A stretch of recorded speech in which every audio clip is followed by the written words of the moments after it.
Good afternoon, everyone. Thank you for being here for our fall farm to preschool family engagement training. We're recording this training and we will share the recording after the training is over.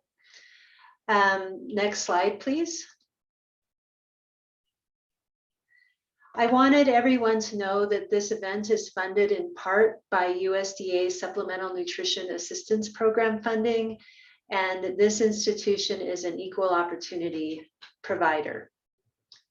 Next slide, please. So the first thing I want to ask everyone to do is, or to let everyone know that this training is for both pilot farm to preschool programs and our mini grant awardees. Please enter your name, your center name, and where it's located in the chat. We track this to provide CEUs for this training. Our agenda today includes our welcome and announcements, building your take-home toolkits, tips for engaging families and parents, nutrition education, an art activity, story time, and questions. And we're going to save the questions until the end and answer them during that time. You can ask a question by raising your hand at the end or entering your question into the chat. Again, this is being recorded and we will provide a recording after the training. Next slide, please.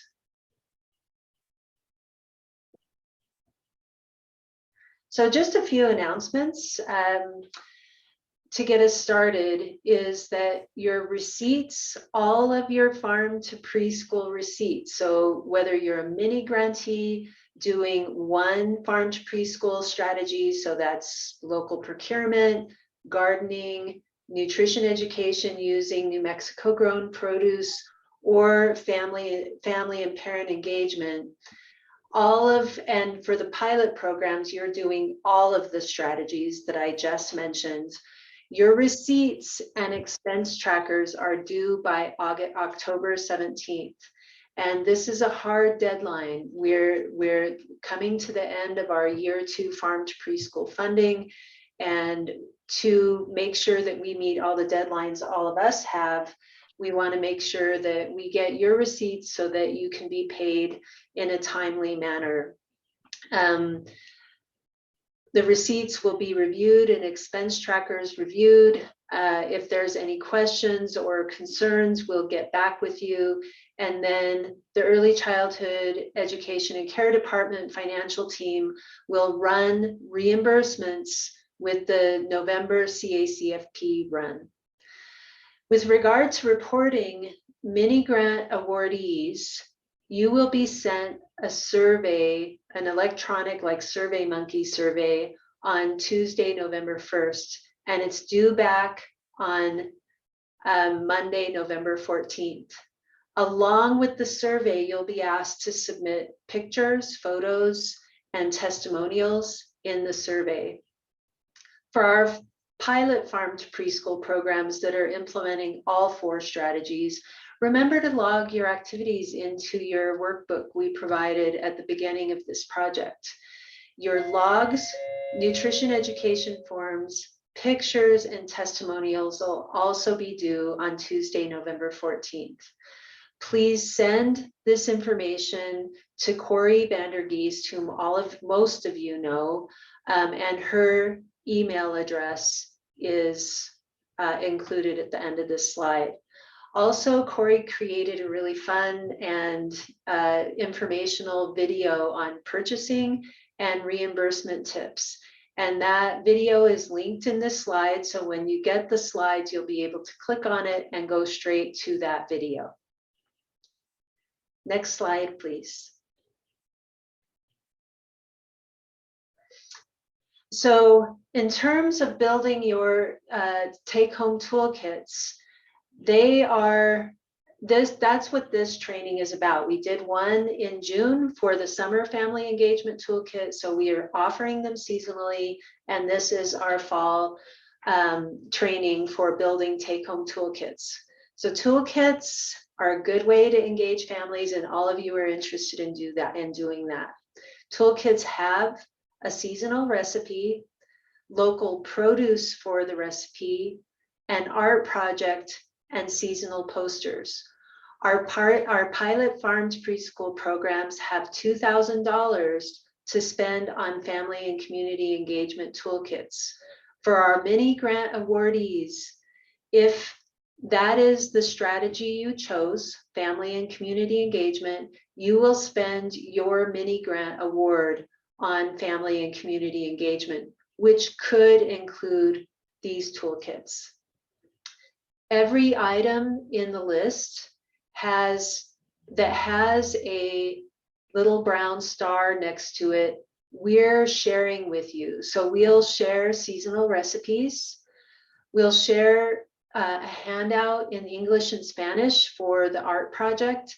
And we have already shared the seasonal posters, which Alberto will cover a little bit later. Next slide, please. So Alberto, I'll hand it over to you now. Thank you, Rita. Hello, everyone. For those who don't know me, my name is Alberto Zavala. I'm the coordinator for Healthy Kids, Healthy Preschool in Southern New Mexico. And it's a pleasure to be here with you. And thank you for being here today. So these are some tips for purchasing seasonal produce to use in this family engagements. So remember, the purpose of this is to provide information and guidance to the families, to the parents about produce, New Mexico grown produce. So so you have, as Rita mentioned, you have $2,000 to spend in this for these toolkits. Some of them, it's what we are going to provide for you. The only thing that you need to do is purchase local produce. So for the produce that you're going to be sharing and sending home, you are not required to purchase this produce from the New Mexico grown supplier list. It is encouraged that you do it, but you are not required to purchase from them. This is the only area, the only time that you can purchase from other places rather than the approved supplier program or list that you already have. So when you purchase in other places, just make sure that it's actually products from New Mexico that are grown in New Mexico, that has the traditional logo. Or when you purchase in farmers markets, just make sure that in the invoice says that it's grown in New Mexico. So where to find this? Where can you purchase these local foods? Well, there's so many options, or a few options that you have for this, and one of them is farmers markets. And we know that not every town has a farmers market, but you can go to one that is close to you. Just make sure that it's New Mexico grown foods, like those that are close to the borders to Texas or other states. Just make sure that it's foods grown in New Mexico. You also can purchase in the farm stands, local grocery stores. Every area is different and has different stores that sells local products, New Mexico grown products. So you can purchase those. Again, just make sure that they are grown in New Mexico. And other places where you can purchase this is food hubs. We have some, like down in southern New Mexico, we have La Semilla food store. They have what they call CSA boxes, where they include produce from different farmers in these boxes. So these boxes can include a variety of produce in the same box. Whatever you purchase for this, it's going to be deducted for the $2,000 that you have. for family and community engagement. So this is going to be deducted from that. So keep in mind, if on the receipts, if you're purchasing New Mexico grown, you're not purchasing New Mexico grown, to keep it separate from the foods that you're purchasing to include in the meals, that those needs to be from the approved supplier list that you have. Just have that in mind. Also, keep in mind that you need to use the expense tracker that we share with you and be very clear on what you purchase, and send it along with the receipts to Pam Mitchell and Corey Vandergees so they can keep track of that, so you can be reimbursed for those. And again, the video that Rita was mentioning before is going to help you with that. It's really clear and give you a lot of ideas on how this needs to be done. The other thing is, take pictures when you're sharing these activities or handouts that Rita was mentioning. Take pictures of those, and even when you're sharing those with the parents, and ask the parents for feedback, what they think, if they were able to do the activities, if they were able to purchase something, whatever it is that you're sharing with the parents. And I think it is really important to follow up with families about the activities that we ask them to do. So that way they know it is important for us that they do the activities, that it's important for us, that we really care for their well-being, that it's not just something that we have to do, right? Because it is required that when if we follow up with them, we show that we really care about their children and their families. Next slide, please. And it's going back to you, Rita. Thank you for that, Alberto. And I do want to notate on the previous slide that the first item on the list is the farmers market. And if you click that underlined farmers market, it will link you to a whole list of farmers markets throughout the state and in your area. So if you're unsure about where farmers markets are, you can look on that list. Thank you, Jennifer, for going back to the slide. And we're doing these family and community engagement trainings because you've told us that you're working on engaging families and communities, and that's a really important part of your work. And sometimes you struggle with it to get families and communities involved in your work. And so we're giving as much thought as we can to the different kinds of things that can happen in the different seasons. We want to connect our activities to seasonal produce and seasonal activities as well, and share what we know with parents, and then get their tips and feedback back, and then we can kind of grow our body of family engagement ideas and materials. So rather than just give you a whole slide filled with tips, we've decided to feature a different tip for each season. And this season's tip is to host seasonal family cooking nights in person or online, and to include local foods and partners to help teach the class. So it's not all on you. There's lots of good ideas families have and out in the communities. Sometimes chefs or local farmers might want to be involved. All of those is kind of a rich source of different ideas that we can use to bring in to share with our families and communities.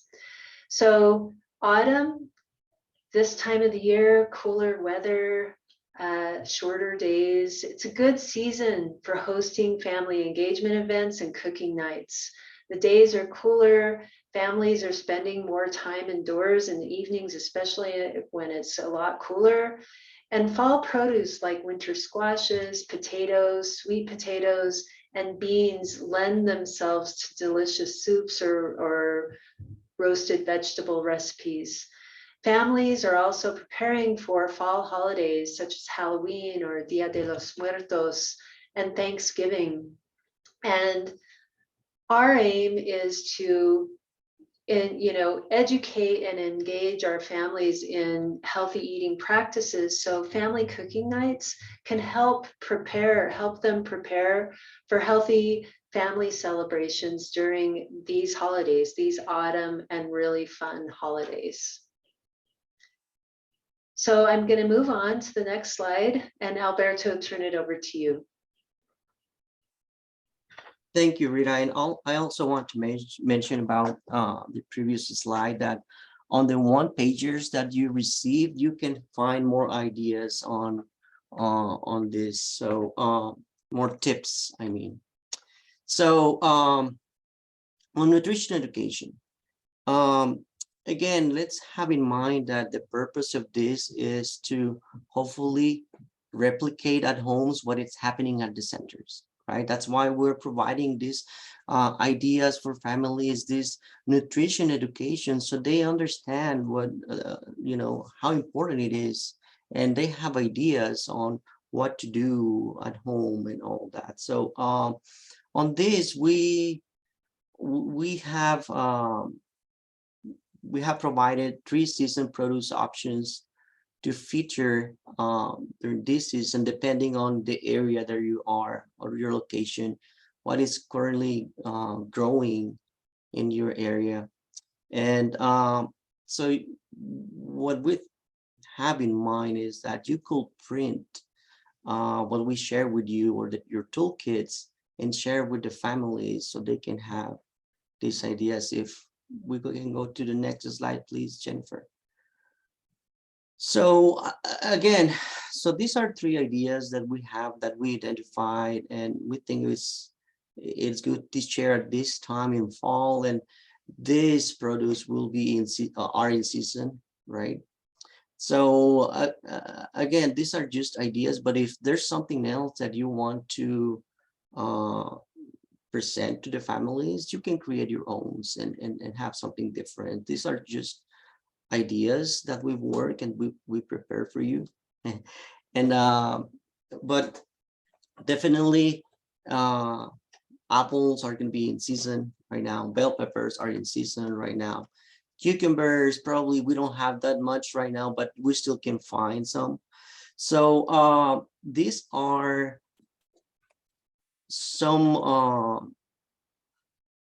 toolkits, I mean, handouts that we created that you can share with the families. And each one of these handouts has some information about the different fruit and vegetable that we're going to be sharing, about apples, bell peppers. They grow, for instance, the first grow the flower, then from the flower grows the peppers, stuff like that. And we also have some recipes in here. So this is a curriculum that we created for you, and I don't know, we shared this already with you. We should. If not, again, when you get this, you can click. I'm trying to point with my arrow, but I'm not sharing my screen. I'm sorry. So you can click here and get the links for this to get these tools. I want to mention, actually, these are, thank you, Jennifer. These are the ones that we created for you. There's 2 different ones. One is for the classroom. The other one is to share with families. They're a little bit different. The one in the classroom, we have, this is the one for the classrooms. It has a little bit more information. And for families, it's just a 1-page handout that you can share with the families with, again, information about, in this case, apples or bell peppers, and a recipe. We try to do at least a couple of recipes on each one of these. So I also want to mention that we're working on the translation of these tools.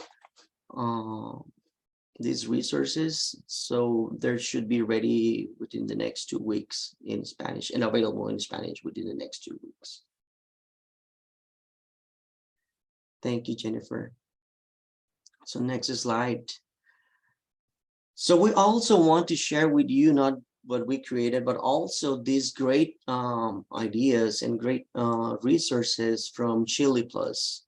Um, I don't know, some of you have heard about this, some of you are using this curriculum.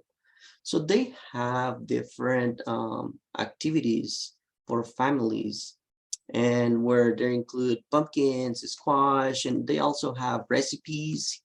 They have food detectives pages that you can share with the parents or with the families, and they can find instructions on they how to do the activity, the equipment that they need, the materials that they need, and it's really detailed. So it will be really easy for families to follow these activities. Again, we have the link here to the curriculum, to the whole curriculum, and also the module 5, where includes pumpkins. Pumpkins are going to be in season really soon, or will be in season. So a lot of families, they usually, get pumpkins and all that. So I think it will be a good idea to have a recipe that families can do with pumpkins and activities, including pumpkins, that they can do at home. Next slide.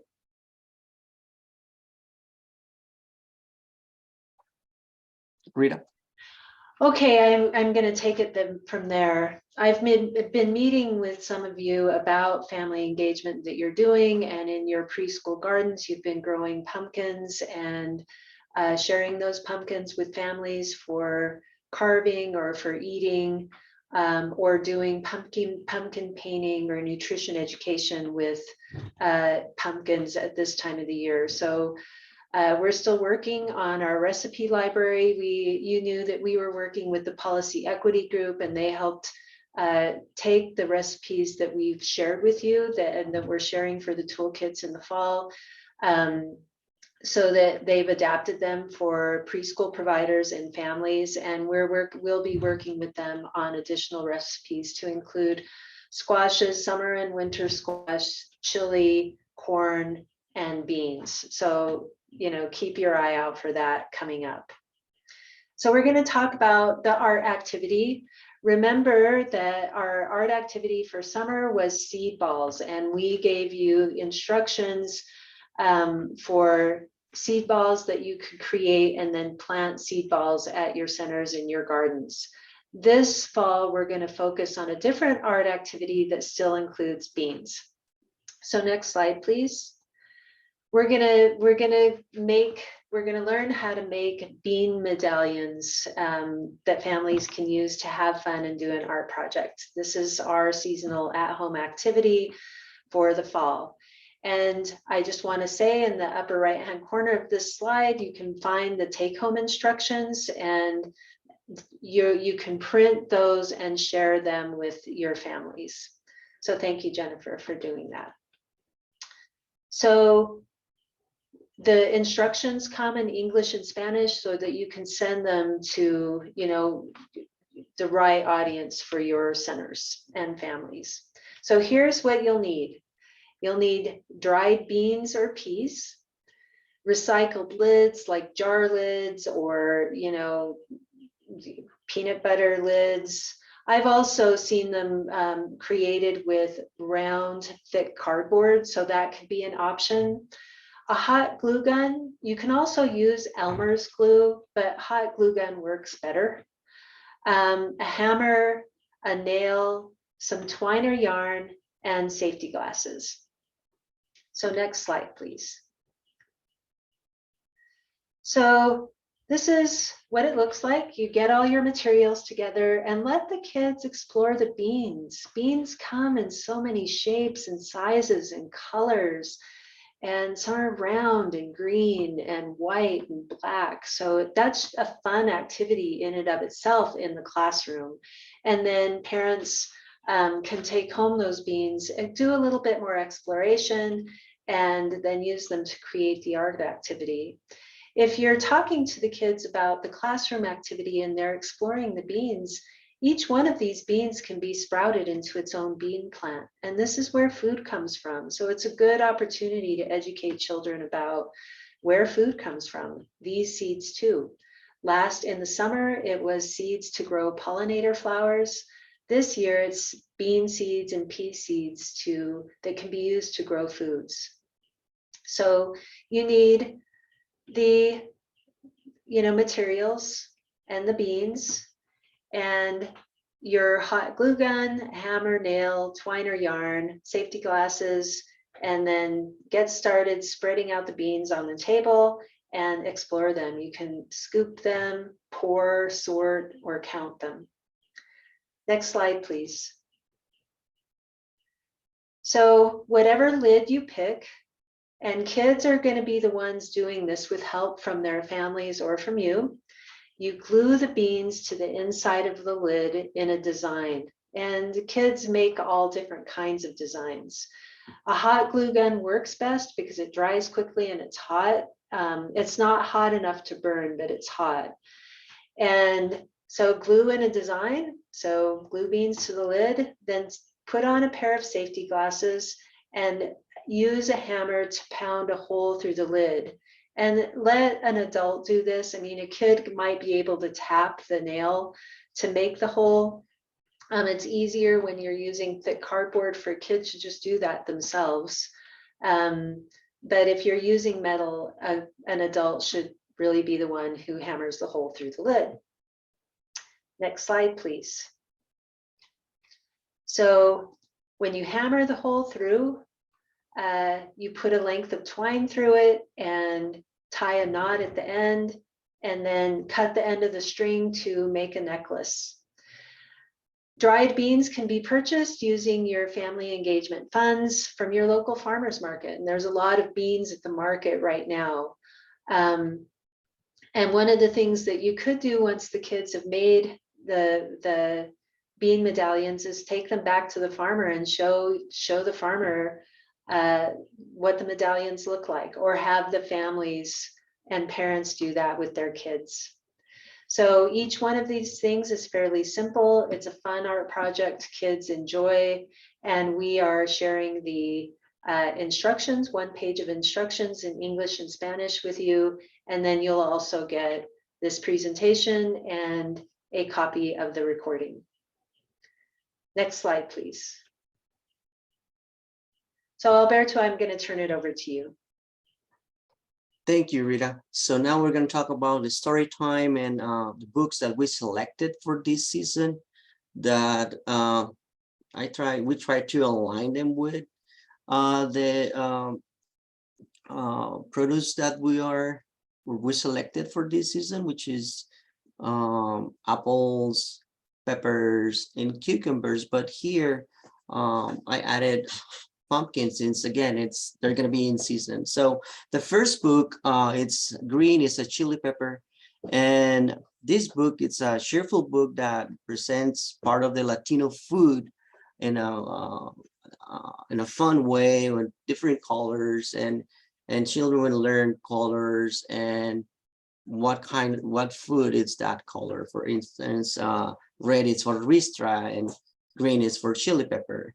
And I like this one because it also talks about northern New Mexico, where a lot of peppers are grown. So also on this book, for this book, you can find a read aloud video on YouTube that the author is reading, and you can find the author, the writer, reading the book, but you can also find other organizations doing the same thing. So that's another nice activity that families can have, but hopefully they read it.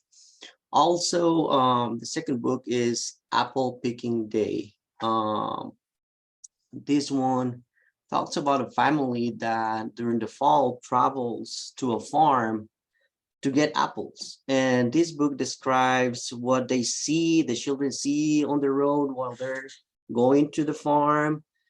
They talk about a tractor that they take them to the trees where they use ladders to pick the apples, and they talk about all the experience and the fun that they had while they're picking these apples. They also talk about what happens when they're exploring the nature, the different things that they see at the farm, and overall, all the fun that they have while having this trip. They also talk about that what they learn about the apples, what the farmer tells them about the apples, and how they can eat the apples, how they can use the apples to do cider, apple pies, applesauce, and so many things. So I really like this book because it talks about a family, right? The whole family is having this experience and learning about how apples grow and many different things, but also about the community, since this farmer is the one who is teaching the family about how they work in the farm to grow these apples, all the work that I have to put into it. So I really like this, that includes the community engagement in this book. Again, on this one, you can find a short video clip, the read aloud book, and it is really neat. The third book that I choose is Pumpkin Day. It's very similar about apple picking day, and again, it's the same family. It talks about a family going to a pumpkin patch and how they are also in a corn field, and it talks about the experiences that they have going to this pumpkin patch. They talk about the orange seed that the children sees while they see the pumpkin patch, right? They think it's an orange seed with all these pumpkins. And again, talks about different sizes and even pumpkin carving. Rita was talking a little bit about that before. So again, the whole experience they have while they're going to the farm, and the same reason is I like it is because includes the whole family and also communities participating and teaching children and families about farms. So these are the books that we choose. This one you can find a short video clip as well on YouTube, so it can be used too. These last two books are, I like them because they are part of this step into reading. They're really working into the ages of the children. They're really simple to read, really colorful books. So I really like these two books. They are included in the book list that we share with you. The list is updated, and you can find it also on the Google Drive that we share with you. And Jennifer, I think we do have the link there, but we also can share that link with you. Oh, thank you, Jennifer. Next slide. Thank you. So the other thing that we have for you is the seasonal posters that we already sent with you. So we want to make sure that you got these posters, and we created 3 different posters in English and in Spanish, 3 different posters for each season. And as you can see, for this fall training, or for this season, we have very fall colors, right? The orange, the yellows, and we also include families, how families enjoy meals together, and also how it is nice to explore the outdoors in this time. But before getting into this, I also want to mention about our wordless books, and we want to make sure that you all, the pilot sites, got the wordless books. We have a set of 5 different books, these are the ones, and as you can see, this is the one for summer, where we talk, it's the summer harvest, correct? And for this season, we have Bobcat Saturday's Adventure. And it has activities, and it talks about fall, what children can do during fall, right? Different activities. And let me see. Where is the one? This is the one that I wanted to share. And basically, this is the same picture that we use to create these posters. So with these posters that you received, that you already got on the mail, you have some in English and in Spanish, so you can send to the families accordingly how they need it. And we have 3 different posters for this season, and you're going to send only 1 poster to per child, so you can decide which one of these 3 you can send. And we have all of them translated into Spanish, so you can send one. You're going to send 1 poster per child, per student, to the families. And if you have some extra posters, you can hang them up in this through the center, so families can see and children can see it as the center as well. So it will be nice to have them out there. So this is what we have for you. This is what we share.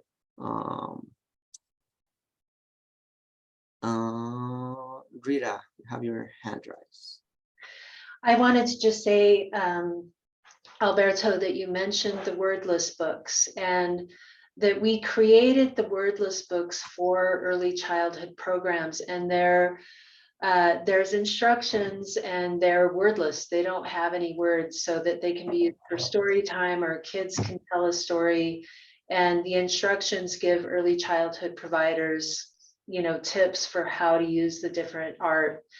And we've typically used them for centers that want to participate in our Family 5210 Challenge, which encourages families to adopt the lifestyle behaviors you're teaching children in your centers.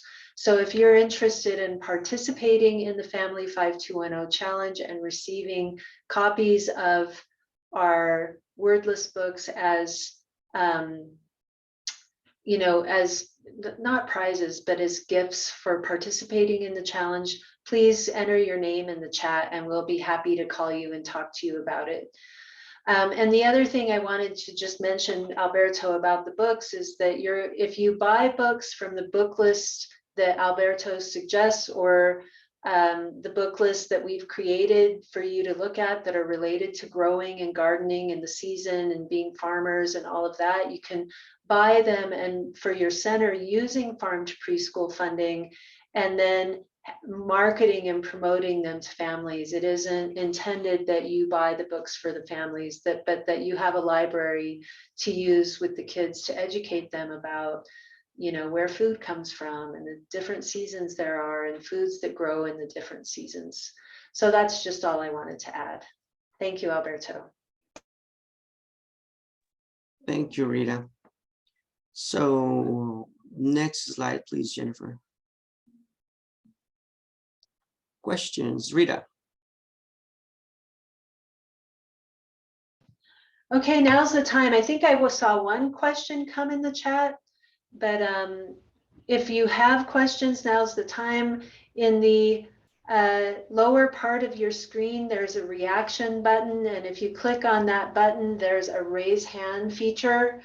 If you can raise your hand, we would be happy to answer your questions now.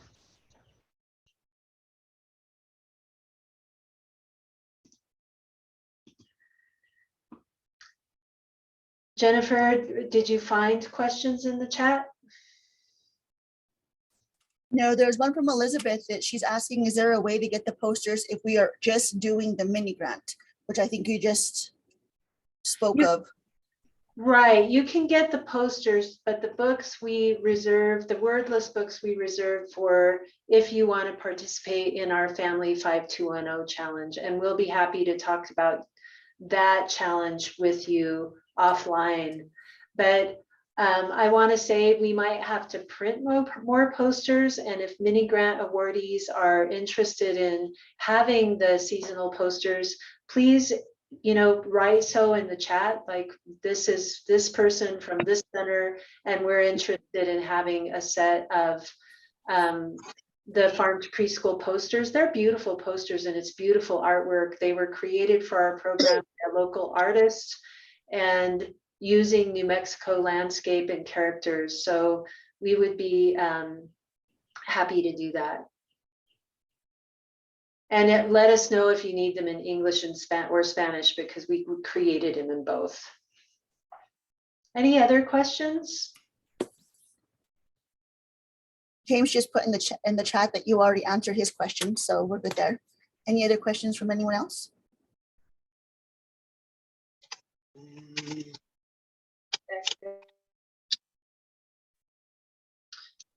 You're kind of fading in and out, Galaxy A20, if you're trying to ask a question.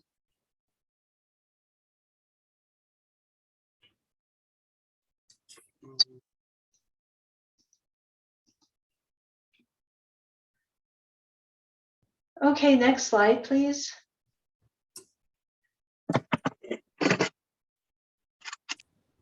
Thank you, Jennifer. So just one more reminder, invoices, expenditure tracking sheets, and receipts are due to Pam Mitchell and Corey Vandergeest no later than October 17th. That's coming up shortly. If you have questions, you can reach any person on this list for support. If you have receipts now, submit them now. You don't have to wait all the way until October 17th to submit them. If you have receipts now, fill out your expenditure report, attach your receipts in chronological order, make sure that each receipt only contains farm to preschool expenses, and submit them now. It gives us a chance to review and get back with you if you have questions, rather than waiting until the very last day when you're just racing to get things done. I want to thank you for attending and for your participation. And it's lovely seeing all the different people here and our pilot programs and our mini grant awardees. Thank you for coming. We again will share the recording and the links. And if you have questions that you can't think of right now, we'll answer them through email or over the phone for you. Thank you very much for your time and attention. It was great seeing all of you.